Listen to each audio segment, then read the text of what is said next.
Good morning friends. মোৰ খেতিডৰাটো আজি চাব আহিলোঁ এই ৰাতিপুৱাই।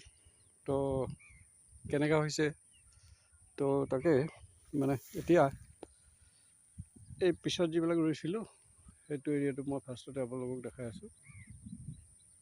তাৰপিছতে মেইন সেইখিনিলৈ আমি আহিম।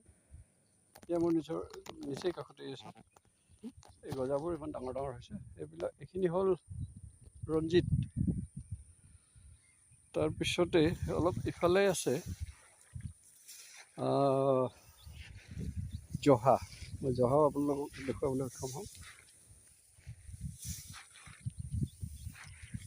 এই দৰাটো এইখিনিও ৰঞ্জিত। তাৰ কাষতে আছে জহা। বুজিছে, এয়া হ'ল জহা ধান। এইখিনি জহা মানে ক'লা জহা। সুন্দৰ হৈছে। আপোনালোকেও ক'ব কমেণ্ট দি যে ধানখিনিৰ প্ৰথম গ্ৰ'থ তাৰমানে আৰম্ভণিটো কেনেকুৱা হৈছে। কমেণ্টছ কৰিবলৈ নাপাহৰিব।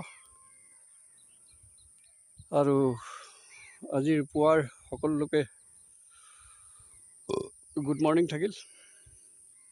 পৰৱৰ্তী ভিডিঅ'ত মই আৰু কিছুমান খেতিৰ ওপৰত ভিডিঅ' বনাম। আপোনালোকক মই দি থাকিম আৰু আপোনালোকে চাব আৰু কমেণ্টছ কৰি লাইকছ আৰু শ্বেয়াৰ কৰিবলৈ নাপাহৰিব। ধন্যবাদ।